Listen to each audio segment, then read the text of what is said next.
Nnamdi Kanu Igboho are charlatans sponsored to threaten Buhari Gabasheho.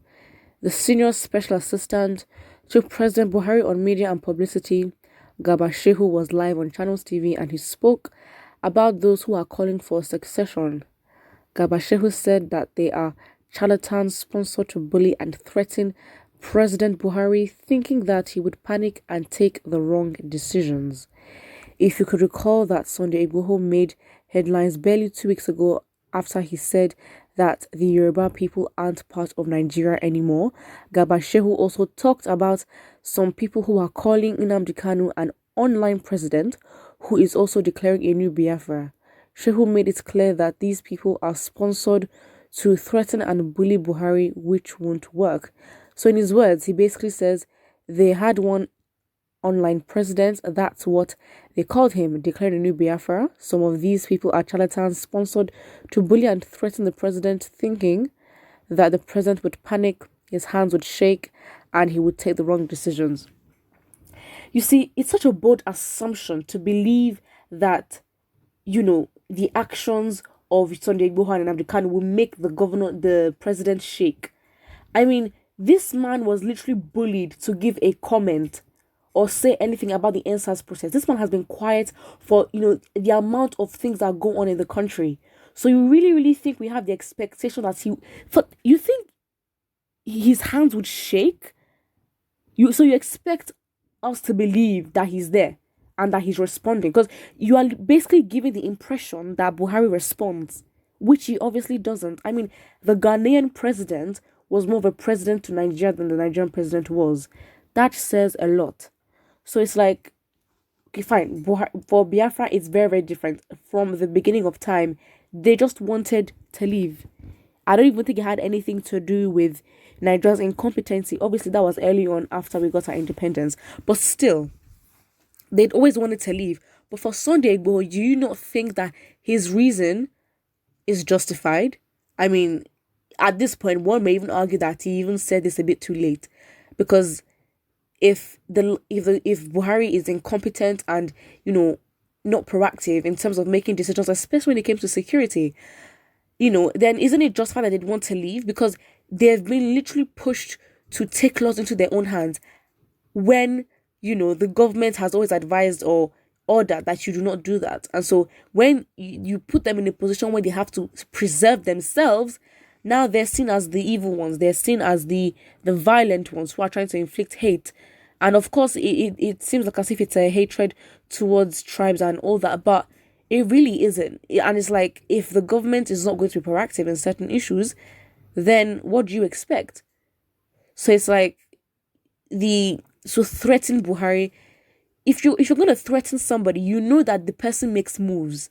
Buhari does not make moves.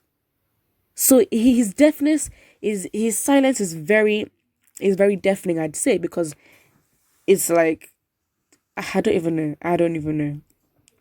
Someone here says, whether you call them any name is not their business, but the primary assignment of every government is to protect the lives of the people, which the government has failed woefully, and even sponsored and paid terrorists heavy amounts of money in return, despite killing, raping, and kidnapping people on a daily basis. Man is not God, but the end of evil leadership will be over in Jesus' name. Well, go and protest. Someone says, continue to treat the agitation with a wave of hand to your peril. With the present hardship and insecurity the country, there are millions of Nigerians who are ready tools to be used, because life seems to be meaningless now. Be guided. I mean, what else? I mean, it's like, yeah, I think it's just the audacity for him to come out and say that they're trying to threaten Buhari to shake his hands, for him to panic.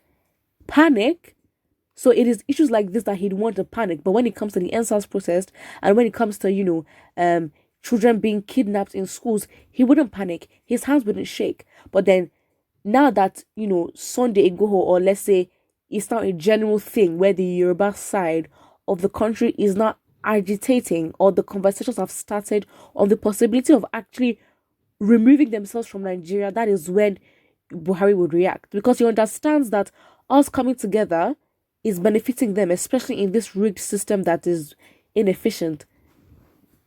Please. Someone says the shaky president who is fumbling. He's already panicking. He will soon fall off. Take it or leave it. I mean, this Buhari cannot formulate a sentence. So, if anything, the panic really comes when he's forced and bullied to address the nation. Why? Because he knows that it has to be pre-recorded and it has to be a written speech already. Of course, you have to plan and all that, but why is it that we can't ask him questions and he can just answer them? In the NSAS protest, the Ghanaian president responded before the Nigerian president. Isn't that embarrassing?